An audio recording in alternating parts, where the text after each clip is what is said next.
நம்முடைய ஜெபங்களுக்கு பதில் வருவதுக்கு நம்ம எப்படி இருக்கணும், நம்ம என்ன செய்யணும்? அதாவது வெற்றிகரமான ஜெபத்துக்கு வழிகள் என்ன? வெற்றிகரமான ஜெபத்துக்கு வழிகள் என்ன?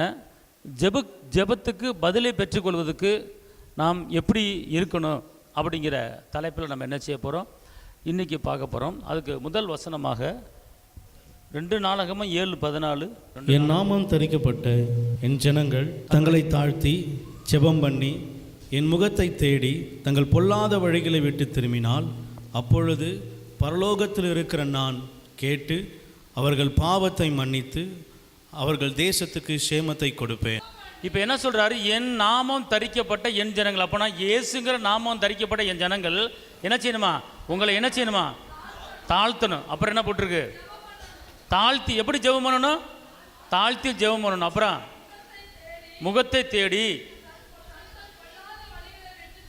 பொல்லாத வழிகள் இருக்கிறது, நல்லா தெரிஞ்சுக்கொள்ளுங்க. ஜெபத்துக்கு பதில் வேண்டும் என்றால், நீங்கள் கேட்குற காரியத்துக்கு பதில் வேண்டும் என்றால், ஒன்று நீங்கள் என்ன செய்யணும்? உங்களை தாழ்த்தணும்.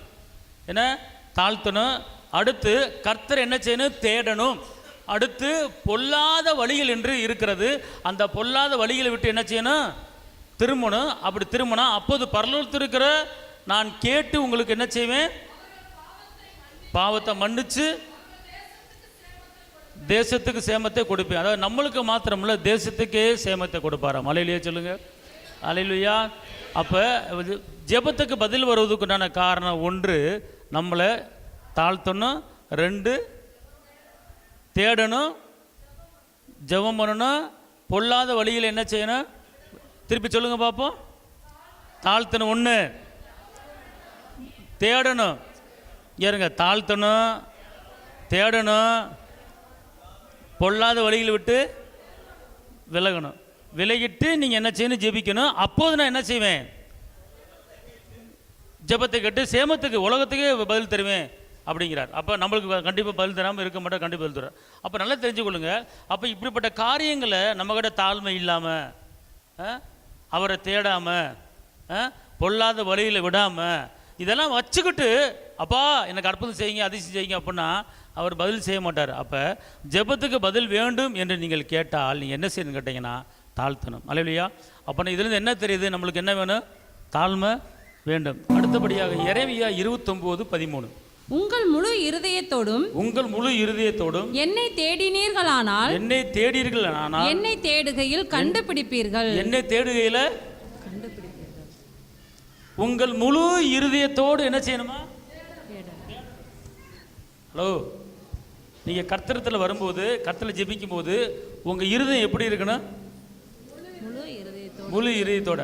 இப்போ தகப்பனை துதிக்கிறேன், ஸ்தோத்திரிக்க, ஆண்டவர் நல்லவரே, ஆண்டவரே அப்படின்னு சொல்லிட்டு உள்ள இன்னொருத்தன் பேசுவான். உன் புருஷன் வரல, வரேன்னு சொல்லிட்டு வந்தா, நீ முன்னாடி போய் பின்னாடி வர்றேன்னு சொன்னா வரல.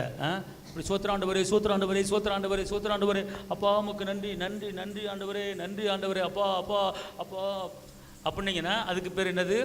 முழு இருதயம் இல்லை. அப்போ இந்த ஜெபம் பதில் கிடைக்காது.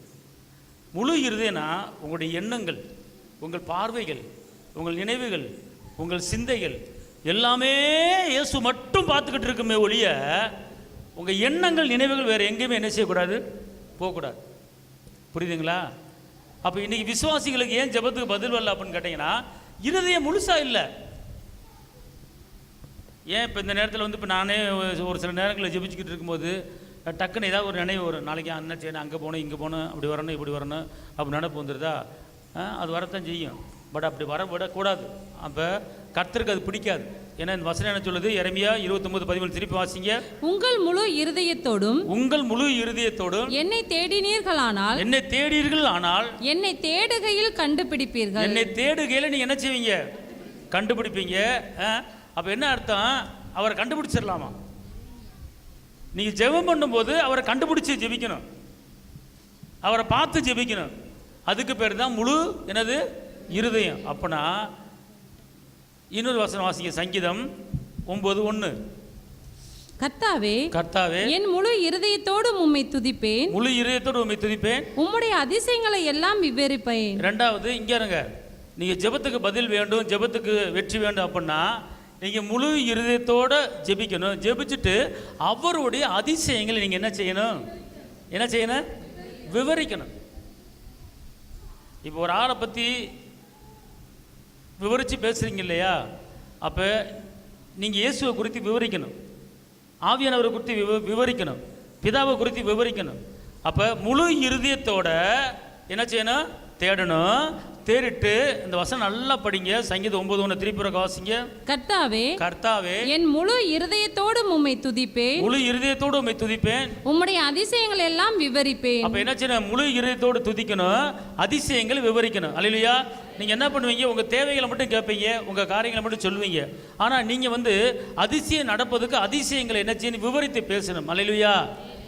அதிசயத்தை நீங்க பேசலாம், அதிசயத்தை பாடி கூட என்ன செய்யலாம்? நீங்க செங்கடலை நீர் பிளந்து, செங்கடலை பிளந்தவரே, யோர்தானை கடக்க பண்ணினவரே, கசப்பான தண்ணீரை மதுரமாக மாற்றினவரே, காடைகளை விளவச்சவரே, 10 குஷ்டரோகிகளை குணமாக்கினவரே, பச்சை தண்ணியை கல்யாண வீட்டில் ரசமா மாத்தினீங்களே, 10 குஷ்டரோகிகளை குணமாக்கினீங்களே, செத்த பிரேதங்களை உயிரோட எழுப்பினீங்களே, மீன் வாயில பணத்தை வர வச்சிங்களே, கடனைக்கு எண்ணெய் சட்டியில் எண்ணெய் பெருக வச்சிங்களே, எவ்வளவு அற்புதங்கள், எவ்வளவு அதிசயங்கள் செய்தவரே, அப்பா உங்களுடைய நாமத்தை, உங்களுடைய அதிசயத்தை நான் விவரித்து பேசுகிறேன் அப்படின்னு சொல்லி அவர் செய்த அதிசயங்கள் அவ்வளோத்தையும் உங்க ஜெபத்தில் வரணும். இந்த அதிசயம் சொல்றதுக்கு ஒரு ஆஃபரும் எடுக்கணும். அதாவது இப்போ நான் சொல்ற காரியங்கள் உங்களுடைய ஜெபத்துக்கு உடனே பதில் வருவதுக்கு உண்டான காரியங்கள். வெற்றி வாழ்க்கை, வெற்றி ஜெபம். இந்த ஜெபம் என்னது? வெற்றி ஜெபம். அப்பனா நீங்க தேடும் போது முழு இருதயத்தோடு தேடணும், தேடிட்டு முழு இருதயத்தோடு துதிக்கணும், துதிச்சிட்டு அடுத்து நீங்கள் அவர் செய்த அதிசயங்களை என்ன செய்யணும்? விவரிக்கணும், விவரிச்சு பேசணும். நீங்க அப்ப எப்படி விவரிச்சு பேசுறது அப்படின்னு கேட்டீங்கன்னா, தெரிஞ்சாதான் விவரிச்சு பேச முடியும். அப்ப தெரியறதுக்கு என்ன செய்யணும்? ஐயா அவருடைய அதிசயங்களை விவரிச்சு பேச சொல்லிட்டாரு. அப்ப அது அந்த விவரிச்சு பேசுறதுக்கு அது தெரிஞ்சாதானே பேசுவீங்க. நீங்க இப்போ செங்கடலை பிளந்ததை நீங்கள் பார்த்தா தான் பேசுவீங்க. அது எப்படி தெரிஞ்சுக்குவீங்க? பைபிளை படிக்கணும். பைபிளை படித்தா தான் செங்கடலை பிளந்ததை பார்க்க முடியும், யோர்தானை கடக்கு பண்ணதை பார்க்க முடியும், கசப்பான தண்ணி மதுரை பண்ணதை பார்க்க முடியும், மீரியமத்தை கேட்கணும், யோர்தான் எல்லாத்தையும் பார்க்கலாம். பார்த்துட்டு படிச்சுவிட்டு அதை மனசில் வச்சு ஜெபத்தில் அது ஒவ்வொன்றா சொல்லி காட்டணும். மலை போல காடைகளை குவிய வச்சவரே, எவ்வளோ அற்புதம் பண்ணியிருக்கிறீங்க அப்படின்னு சொல்லி முழு இருதயத்தை தேடி என்ன செய்யணும்? எல்லாம் சொல்லுங்க. அவருடைய அதிசயத்தை நான் விவரித்து பேசுவேன். அவர் அதிசயத்தை விவரித்து பேசுவேன். அப்போ இன்னைக்கு நம்முடைய ஜெபம் எப்படி இருக்குன்னு கேட்டீங்கன்னா, முழு இருதயத்தோடு தேடணும், முழு இருதயத்தோட அவருடைய அதிசயங்களை விவரித்து பேசணும். அப்போ இந்த பாயிண்ட்ல என்ன வருது? ஜெபத்துக்கு விசுவாசிகள் எப்படி இருக்கணும்? இருதயத்தோடு துதிக்கணும். இருதயம் முழுசா அவர் தான் இருக்கணும். உங்க இருதயத்தில் இங்கிட்டு 25% வேற ஆளு, அங்கிட்டு 25% வேற ஆளு, 25% அப்பாவுக்கு, அப்படி இருக்கக்கூடாது. முழு இருதயம் அப்பாவுக்கு நீங்க கொடுத்து ஜெபிக்கும் போது உங்கள் ஜெபத்துக்கு பதில் வரும். அல்லேலூயா. இன்னொரு வசனம் வாசிங்க. யாக்கோபு 5:16. நீங்கள் சொஸ்தமடையும்படிக்கு உங்கள் குற்றங்களை ஒருவருக்கொருவர் அறிக்கையிட்டு ஒருவருக்காக ஒருவர் ஜெபம் பண்ணுங்கள். உங்க குடும்பத்தில் இருக்கிற பிரச்சனை, கடன் பிரச்சனை, பலவீனம், சோர்வு, அசதி, உங்க தேவைகள் சந்திக்கப்படாமல் இருக்கு, உங்க வீட்டில் சண்டை, பிரிவினை, போராட்டம் இப்படி இருக்குன்னா, நீங்க ஒருத்தருக்கு ஒருத்தர் ஒரு 7 பேர் சேர்த்து அல்லது 3 பேர் சேர்த்து நீங்க ஜெபம் பண்ணி பாருங்களேன். 1 கோடி பணம் கொடுத்தாலும் அதுக்கு இதுக்கு ஈடு இணை கிடையவே கிடையாது. இந்த பிரேயர் சப்போர்ட்டுக்கு கர்த்தர் வான மடைகளை திறந்து விட்டுருவார் உங்களுக்கு. புரியுதா உங்களுக்கு? இதுதான் அந்த ஜெபத்துக்கு உண்டான ஒரு வழியில் பார்த்துக்கொள்ளுங்க. நல்லா தெரிஞ்சுக்கொள்ளுங்க. பேதுரு சிறைச்சாலையில் இருக்கும்போது சபையார் எல்லாம் ஒருமனப்பட்டு ஒரு இடத்துல கூடினார்கள்னு சொல்லி தான் வசனம் இருக்கு. யார் எப்படி போட்டிருக்கு? அந்த அப்போஸ்தலர்ல சபையார் எல்லாம் ஒருமனப்பட்டார்கள். ஓகே. அப்போ அந்த ஒருமன ஜெபத்தில் என்ன நடக்குது? தூதனை இறங்கி வர்றார். தூதன் இறங்கி சில வேலைகளை பண்ணுறாரு பாருங்க. ஜெயிலில் இருந்து வெளி காவலரே, உட்காவலரே 2 கேட்டு, இரும்பு கேட்டு எல்லாம் ஆட்டோமேட்டிக்காக திறக்குது. தூதனை வெளியே வர ரோட்டில் விட்டு போயிடுறார்.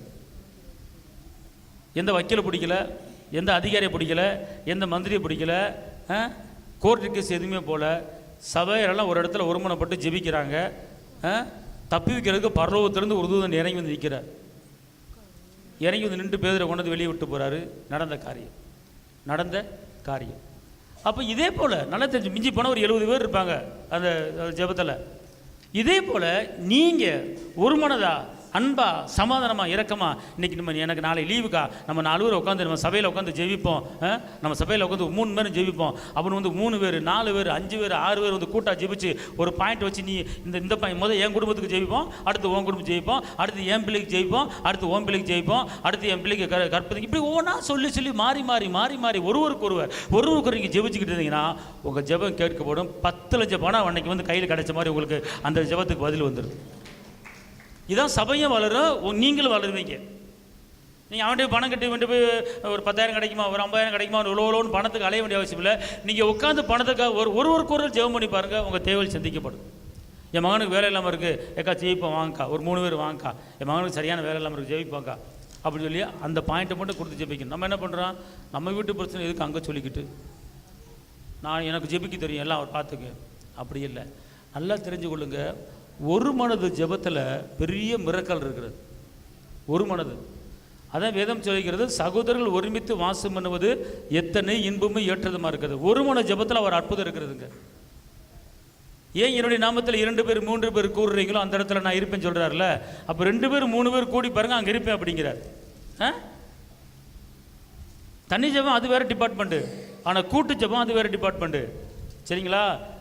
அப்போ என்ன செய்யணும், நீங்கள் கூட்டா 2 பேர் ஜெபிக்கலாம், 3 பேர் ஜெபிக்கலாம். அந்த பாயிண்ட்டை ஒருத்தருக்கு ஒருத்தர் அப்படி ஜெபிக்கும் போது பெரிய அதாவது ஒரு அசைவே உண்டு பண்ணிடலாங்க இந்த கூட்டு ஜெபத்தில். பரலோகத்தில் தூதரை நீங்கள் இறக்க முடியும் கூட்டு ஜெபத்தில், தெரியுமா உங்களுக்கு? ரைட். இன்னொரு காரியம் 1 யோவான் 3:22, அவருடைய கற்பனைகளை நாம் கைக்கொண்டு அவருக்கு முன்பாக பிரியமானவைகளை செய்கிறபடியினால் நாம் வேண்டிக் கொள்கிறது எதுவோ அதை அவராலே பெற்றுக்கொள்கிறோம். நாம் வேண்டிக் கொள்கிறது எதுவோ நாம் அவராலே பெற்றுக்கொள்கிறோம். அப்ப என்ன சொல்லப்பட்டிருக்கு, அவருடைய கற்பனைகளை நாம் கைக்கொண்டு அவருக்கு முன்பாக பிரியமானவைகளை செய்கிறபடியினால், பிரியமானவைகளே செய்கிறபடியா. அல்லேலூயா. இப்ப ஜெபத்துக்கு பதில் வர்றதுக்கு என்ன செய்யணும், அவருக்கு பிரியமானதை செய்யணும். அல்லேலூயா. நீங்க இதெல்லாம் வந்து அவரை பிரியப்படுத்தாம நீங்க ஜெபிக்கிறீங்க, பதில் வராது. வந்து அவர் பிரியப்படுத்தணும், அவர் என்ன செய்யணும், மகிமைப்படுத்தணும். அவருக்கு என்ன பிடிக்கும், அப்படிங்கிறத பார்க்கணும். உனக்கு அவருக்கு பிடிக்கும், அவருக்கு பிரியம். ஒரு காரியத்தை செஞ்சா அவருக்கு ரொம்ப ரொம்ப பிரியம்.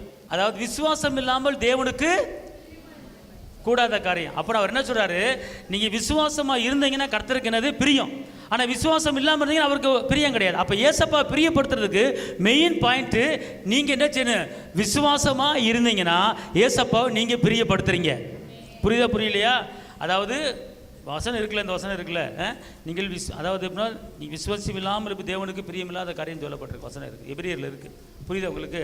அப்போ ஃபஸ்ட்டு நீங்கள் அவரை பிரியப்படுத்த என்ன செய்யணும், அவரை பிரியப்படுத்த என்ன செய்யணும், விசுவாசமாக என்ன செய்யணும், இருக்கணும். இப்போ நீங்கள் அவர்கிட்ட கேட்டுட்டு என்னத்தை அப்படிங்கன்னா சரி, அவர் உங்கள் மேலே பிரியமாக இருக்க மாட்டார். நீங்கள் கேட்டுட்டு அவர்கிட்ட நீங்கள் வரப்போது கிடைக்கும் போது விசுவாசம் இருந்து வச்சுக்கோங்களேன், அவர் உங்களுக்கு என்ன செய்யுது, பிரியமாக இருக்கிறார். Right, okay. அடுத்து 1 யோவானில் 5:14-15, நாம் எதையாகிலும் அவருடைய சித்தத்தின்படி கேட்டால் அவர் நமக்கு செவி கொடுக்கிறார் என்பதே அவரை பற்றி நாம் கொண்டிருக்கிற தைரியம். அடுத்த வசனம், நாம் எதை கேட்டாலும் அவர் நமக்கு செவி கொடுக்கிறார் என்று நாம் அறிந்திருந்தோமானால் அவரிடத்தில் நாம் கேட்டவைகளை பெற்றுக்கொண்டோம் என்றும் அறிந்திருக்கிறோம். இப்போ என்னன்னு கேட்டால், நீங்கள் ஏசப்பாட்டை கேட்கும்போது என்ன, அதாவது ஒரு தைரியமான ஒரு எண்ணங்கள் உங்களுக்கு வரணும். தைரியம், அதாவது ஏசப்பாட்டை நீங்கள் ஜெபிக்கும் போது பயந்து போய் சோர்ந்து போய் சந்தேகப்பட்டு என்ன செய்யக்கூடாது, கேட்கக்கூடாது.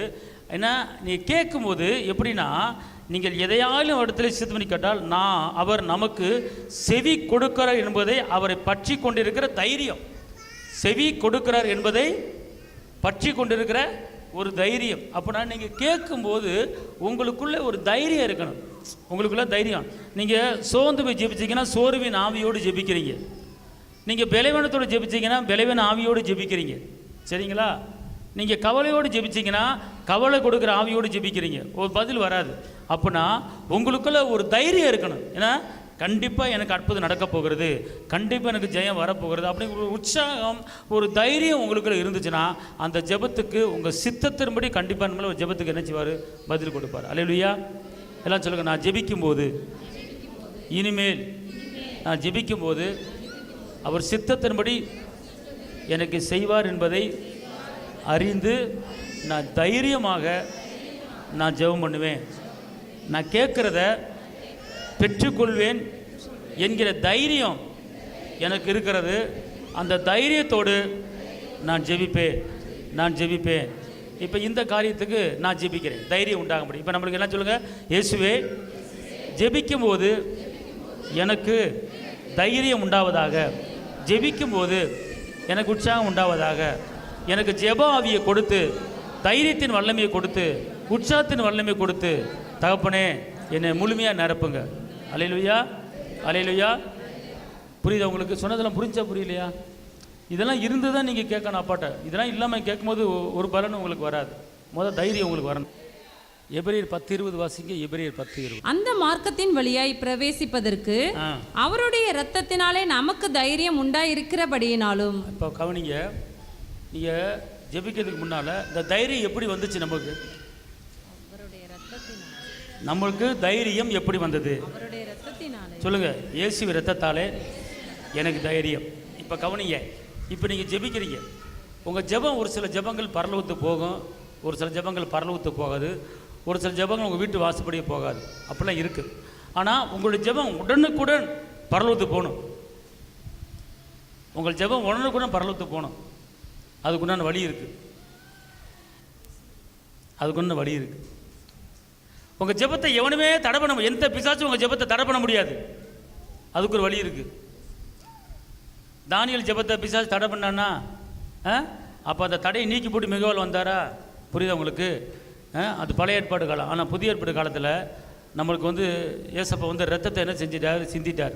இப்போ அப்படின்னா நீங்கள் உங்கள் ஜெபத்துக்கு பதில், நீங்கள் ஜெபிக்கிறதுக்கு முன்னால் நீங்கள் யார், நீங்கள் எப்படிப்பட்டவர்கள், நான் எந்த நிலைமையில் இருக்கிறேன் அப்படிங்கிறத வாயில் பேசிட்டு, வாயில் அறிக்கையிட்டு நீங்கள் சொல்லிவிட்டு, இப்போ நான் சொன்ன காரியத்தை அப்படியே நீங்கள் ஜெபிச்சிங்கன்னா, காலையில் ஜெபிச்சிங்கன்னா சாயங்காலம் உங்களை தேடி கிடைக்கும். கை தட்டுங்க அப்பாவுக்கு. புரிஞ்சவங்களாம் அல்லேலூயா. சரி, இப்போ நான் சொல்லி கொடுத்தேன்ல, அதில் இப்போ என்னென்ன கற்றுக்கிட்டீங்க? தாழ்த்தணும், தேடணும், பொல்லாத வழி விலகணும், திரும்பணும், முழு இதயத்தோடு தேடணும். அதிசயங்கள் என்ன முக்கியமான பாயிண்ட்? அதிசயங்களை விவரிக்கணும். நீங்கள் ஜெபிக்கிற ஜெபத்தில் ஆதியாமத்திலிருந்து வெளிப்படுத்தல் வரைக்கும் என்னென்ன அதிசயம் நடந்திருக்கு அது பூரா சொல்கிறதுக்கு 1/2 கூட ஆகலாம். அது பூரா சொல்லணும்.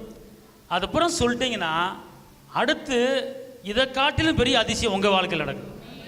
இதான் மெயின். அது எப்படி, அது என்ன சொல்லுது வசனம்? சங்கீதம் 9 எப்படி சொல்லப்பட்டிருக்குன்னா, முழு இதயத்தோடு கர்த்தரை துதியுங்கள், துதிச்சுட்டு நீங்கள் என்ன செய்யுங்க? அதிசயங்களை. அந்த வசனம் எங்கே இருக்குது? சங்கீதம் 9:1. இதான் ஒரு மெயின் பாயிண்ட், மெயின் சுச்சி தான் உங்களுக்கு. அதாவது முழு இதயத்தோடு தேடணும், முழு இதயத்தோடு துதிக்கணும். அதை துதிச்சுட்டு அவருடைய அதிசயங்களை என்ன செய்யணும்? விவரித்து சொல்லணும். அப்படின்னா நீங்கள் நோவா காலத்திலிருந்து வெளிப்படுத்தல் வரைக்கும் என்னென்ன அதிசயம் நடந்திருக்கிறதோ அவ்வளோத்தையும் ஒன்று விடாமல் சொல்லிவிடணும். சொல்லிவிட்டு இப்படிப்பட்ட அதிசயங்களை செய்தவர் என் வாழ்க்கையில் அதிசயங்களை செய்ய போகிறதுக்கு நன்றி அப்படின்னு ஜெபத்தில் உள்ள கோர்த்தை அடிச்சுன்னு வச்சுக்கொள்ளுங்க. காலையில் ஜெபிச்சிங்கன்னா சாயங்காலம் உங்களுக்கு வீடு தேடி போதும். கைத்தடி பக்கமே சொல்லுங்க. ஓகே, புரியுதுங்களா உங்களுக்கு? புரியலையா உங்களுக்கு? இப்போ உங்களுக்கு ஒரு பிரச்சனை வந்துருச்சு. பிரச்சனை வந்தோடனே அதெல்லாம் தப்பிக்க வழி தெரியல. உங்கள் அப்பா மந்திரியாக இருக்கிறார். உங்களை காப்பாற்ற மாட்டார். ஒரு சிக்கலை, ஒரு போலீஸ் உங்களை பிடிச்சிருச்சு. எங்கேருந்து வர்ற? இங்கேருந்து வரேன். யார் மகன்? எங்கள் அப்பா தான் மந்திரி. மந்திரியா? ஒரு சல்யூட் அடிப்பா. போயிட்டு வாங்க, வீட்டில் ஜீப்பில் இறக்கி விடுவா அப்படின்னு சொல்லுவாங்களா? அப்போ நீங்கள் யாருன்னு சொன்னாதான் நீ படு. எங்கேருந்து வர? நைட் நேரத்தில் எங்கே போயிட்டு வந்துட்டு இருக்க? மணி 12 எங்கே போயிட்டு வந்துருக்கு? யார்? உங்கள் வீடு எங்கே இருக்குது? உங்கள் அப்பா பேர் என்ன, அம்மா பேர் என்ன? கண்டிப்பாக முதல் போலீஸ்காரன் கேட்பாங்க, உங்கள் அம்மா பேர் என்ன, அப்பா பேர் என்ன, எந்த ஏரியான்னு கேட்பாங்க. நீ அதுக்கு பதில் சொல்லி, எங்கள் அம்மா இன்னார், எங்கள் அப்பா இன்னார், எங்கள் அப்பா எம்எல்ஏ, எங்கள் அம்மா இதில் பிஏவாக இருக்காங்க. அப்படியா? போயிட்டு வாங்க அப்படின்னு பற்றி விட்டுருவான். நீ பேசாமல் உம்முன்னு இருந்தால் சரி, அவர் கேஸை போட்டு உள்ளே போட்டுருவான். புரியுதா? அப்போனா நீங்கள் யார் பிள்ளை, எப்படி பிள்ளையாக மாறினீங்க, உங்களுக்கு என்ன தகுதி, நீங்கள் தகுதி ஆனவங்களா அப்படிங்கிறத நீங்கள் தெரிஞ்சுக்கிட்டு நீங்கள் பேசுனீங்கன்னா அந்த ஆவி, அந்த பிசாசு உங்களுக்கு எந்த பிரச்சனையும் கொடுக்காது. நீங்கள் ஜெபிக்கலாம், பதில் வந்துக்கிட்டே இருக்கும், உங்கள் ஜெபத்துக்கு தடையே வராது. புரியுதா புரியலையாம்மா? புரியுதா புரியலையா சொல்லுங்கள். இப்போ நீங்கள் ஜெயிப்பதுக்கு முன்னால் நீங்கள் யாருன்னு காட்டணும். என்ன செய்யணும்? யாருன்னு காட்டணும். அப்போ என்ன சொல்லப்பட்டிருக்கு? கொலோசியர் 1:14 வாசிங்க. அவருக்குள் அவருடைய இரத்தத்தினாலே பாவ மன்னிப்பாகிய மீட்பு நமக்கு உண்டாயிருக்கிறது. இப்போ சொல்லுங்க, நான் இயேசுவின் இரத்தத்தாலே என் பாவங்கள் மன்னிக்கப்பட்டிருக்கிறது. இயேசுவின் இரத்தத்தாலே என் பாவங்கள் மன்னிக்கப்பட்டிருக்கிறது. இதை நீங்கள் சொல்லணும். அடுத்து ரோமர் 5:9, அப்படி நாம் அவருடைய இரத்தத்தினாலே இப்போ சொல்லுங்க, நீதிமான்களாக்கப்பட்டிருக்க. நான் எல்லாம் சத்தமாக சொல்லணும். நான் இயேசுவின் இரத்தத்தாலே நான் நீதிமானாக மாறி இருக்கிறேன். இங்கே இருங்களேன், இயேசுவின் இரத்தத்தால் நீதிமான மாதிரி அந்த வசனம் சொல்லுது. அவரே என்னை நீதிமானம் ஆக்கிட்டார், என்னை குற்றப்படுத்த யார் அப்படின்னு சொல்லி வசனம் இருக்குது. சரிங்களா? அப்போனா இந்த ஒரு வசனத்தை சொல்லும் போது எந்த குற்றப்படுத்துகிற ஸ்பிரிட்டும் உங்கள் பக்கத்தில் என்ன செய்ய முடியாது, வர முடியாது. ஓகே, இது வந்து தகுதி. நீங்கள் உங்களை நீங்கள் என்ன செய்றீங்க, தகுதிப்படுத்திங்க. நான் இன்னார் மகன், நான் இன்னார் மகள் அப்படின்னு உங்களை நீங்கள் என்ன செய்றீங்க, தகுதிப்படுத்திக்கிறீங்க. உங்கள் தகுதியை காட்டிட்டு நீங்கள் கேட்கணும் ஏசப்பாட்ட. நீங்கள் யார், நீங்கள் யார் மக, நீ யார் பிள்ளை, உங்கள் தகப்பன் யார் அப்படிங்கிறத நீங்கள் வந்து அதை தகுதிப்படுத்துகிற. நீங்கள் தகுதிப்படுத்திட்டீங்கன்னா எந்த தடையும் உங்களுக்கு வராது. இப்போ சொல்லுங்கள், இயேசுவின் இரத்தத்தாலே ரோமர் 5:9 படி நான் நீதிமானாய் மாறி இருக்கிறேன். அடுத்து கொலோசியர் 1:20, அவர் சிலுவையில் சிந்தின இரத்தத்தினாலே சமாதானத்தை உண்டாக்கி. இப்போ சொல்லுங்க, இயேசு சிலுவையில் சிந்தின இரத்தத்தினாலே எனக்கு சமாதானம் உண்டாகி இருக்கிறது. இங்கே இருங்க, சமாதானத்துக்கு ரொம்ப முக்கியத்துவம் கொடுக்குறாரு. சமாதானம் இல்லாதவர்கள் பரலோகத்துக்கு வர முடியாது. அவர் சந்நிதிக்கு சமாதானத்தோடு வாங்கன்னு சொல்லியிருக்கிறார். அதனால் உங்களுக்குள்ள பிரிவினை இருந்தாலும், உங்களுக்குள்ள சண்டை இருந்தாலும், இந்த வசனம் பிரிவினை ஆவியை உடச்சி போட்டுரும். இந்த ஒரு வார்த்தை சண்டைக்கார ஆவியை உடச்சி போட்டுரும். அப்போ நீ சண்டைக்காரை அவட ஜெபிக்கிறதுக்கு முன்னால் அவருடைய இரத்தத்தாலே நான் சமாதானமாக ஆயிருக்கிறேன்னு சொல்லும்போது எந்த தடையும் உங்களுக்கு என்ன செய்யாது. பிசாசு வந்து அவங்க கூட சண்டை போட்டிருக்கேன், இவங்க கூட சண்டை போட்டிருக்கான், அதனால் உங்களுக்கு எப்படி ஜெபத்துக்கு பதில் கொடுப்போன்னு சொல்லி ஆர்குமெண்ட் பண்ண மாட்டான் பிதாட்ட போய். புரியுதா? அப்போ நீங்கள் சொல்லணும், எல்லாம் சொல்லுங்கள், இயேசுவின் இரத்தத்தாலே கொலோசியர் 1:20 படி எனக்கு சமாதானம் உண்டாயிருக்கிறது. ஓகே, அடுத்து வாசி எபிரேயர் 10:20 வாஸ்தபடி. அந்த மார்க்கத்தின் வழியாய் பிரவேசிப்பதற்கு அவருடைய இரத்தத்தினாலே நமக்கு தைரியம் உண்டாயிருக்கிறபடியினாலும். இப்போ சொல்லுங்க, இயேசுவின் இரத்தத்தாலே எனக்கு ஏசப்பாடை கேட்பதற்கு, ஏசப்பாடை பெற்றுக்கொள்வதற்கு, அவருடைய இரத்தத்தாலே எனக்கு எனக்கு ஃபயரா சொல்லுங்க, எனக்கு எனக்கு தைரியம் உண்டாகி இருக்கிறதே. எதை பற்றியும் பயப்பட மாட்டேன். என் அப்பா எனக்கு இருக்கிறாரு, அதனால எனக்கு தைரியம் உண்டாயிருக்கிறது. அல்லேலூயா. எபிரேயர் 13:12. அந்தபடியே இயேசுவும் தம்முடைய சொந்த இரத்தத்தினாலே ஜனத்தை பரிசுத்தம் செய்யும்படியாக நகர வாசலுக்கு புறம்பே பாடுபட்டார். எல்லாம் சொல்லுங்க, இயேசுவின் இரத்தத்தாலே நான் பரிசுத்தமாக்கப்பட்டிருக்கிறேன். இயேசுவின் இரத்தத்தாலே நான் பரிசுத்தமாக்கப்பட்டிருக்கிறேன்.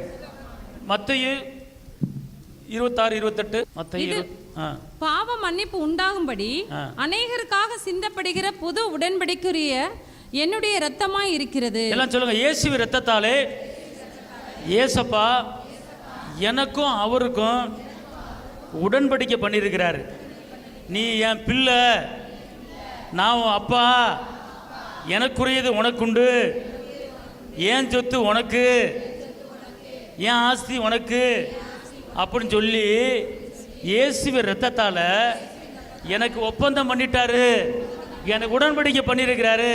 அதனால நான் கேட்ட காரியம் கிடைக்கும். எனக்கும் இயேசுவுக்கும் ஒரு உடன்படிக்கை இருக்கிறது. அந்த உடன்படிக்கை இரத்தத்தினால வந்த உடன்படிக்கை. அந்த உடன்படிக்கை இங்க பாருங்க, கையெழுத்து போடுறது பேனால போடாம இரத்தத்தில் கையெழுத்து போட்டு உங்களுக்கு உடன்படிக்கை பண்ணி கொடுத்துருக்காரு என் அப்பன் இயேசு. புரியுதா? எப்படி உடன்படிக்கை பண்ணியிருக்காரு? இரத்தத்தில் உடன்படிக்கை பண்ணியிருக்காரு.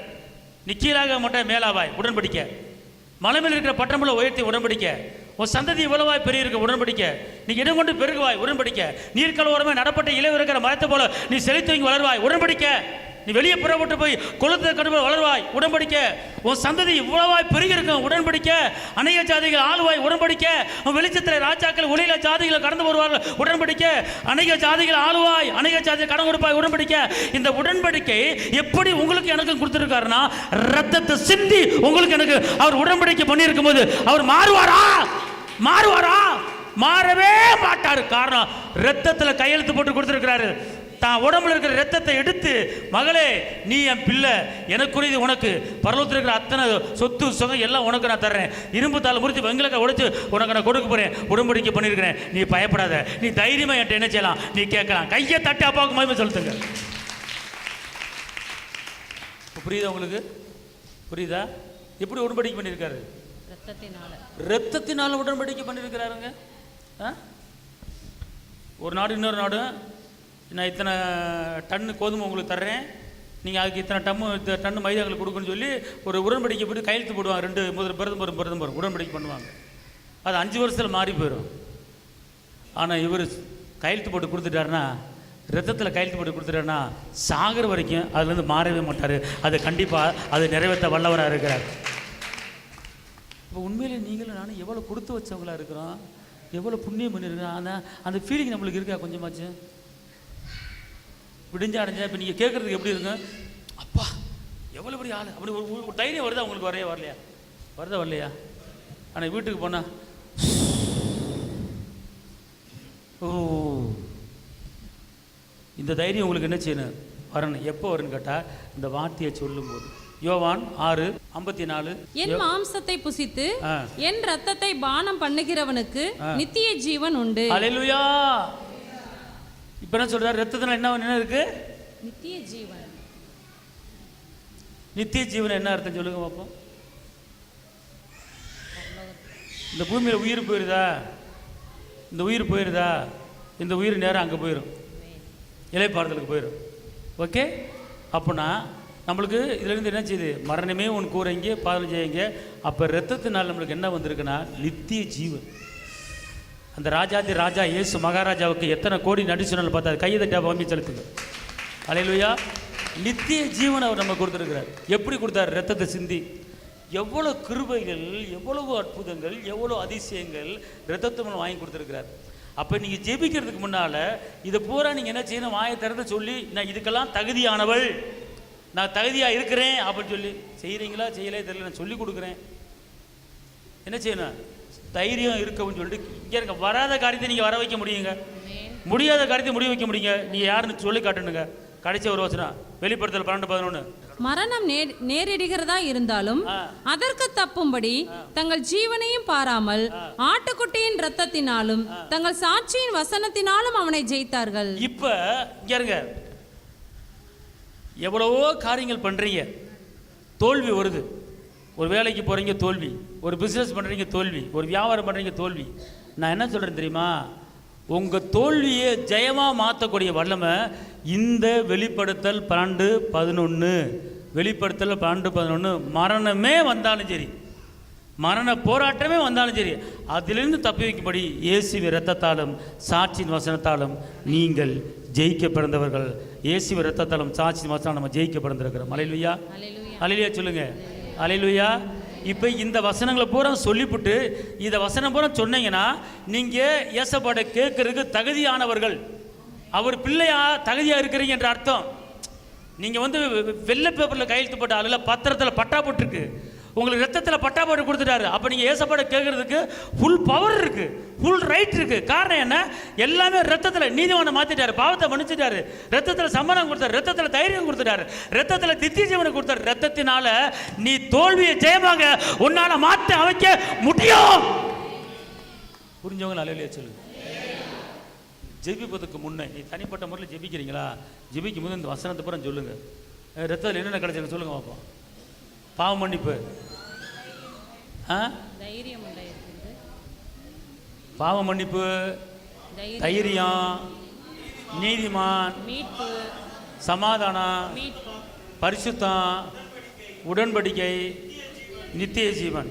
அப்போ இது எல்லாம் ரத்தத்தை நீங்கள் என்னாச்சுன்னு பயன்படுத்திட்டு நான் தகுதியாக இருக்கிறேன். அல்லேலூயா.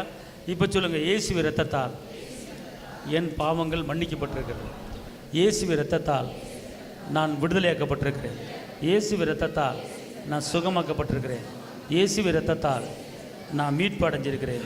இயேசுவின் இரத்தத்தால் எனக்கு சமாதானம் உண்டாயிருக்கிறது. இயேசுவின் இரத்தத்தால் நான் உடன்படிக்கை பெற்றிருக்கிறேன். இயேசுவின் இரத்தத்தால் வாக்குத்தத்தங்களை சுதந்திரிப்பேன். இயேசுவின் இரத்தத்தால் தைரியமாக இருப்பேன். இயேசுவின் இரத்தத்தால் மரண போராட்டம் வந்தாலும் தோல்வியிலிருந்து நான் ஜெயத்தை பெற்றுக்கொள்ள முடியும்.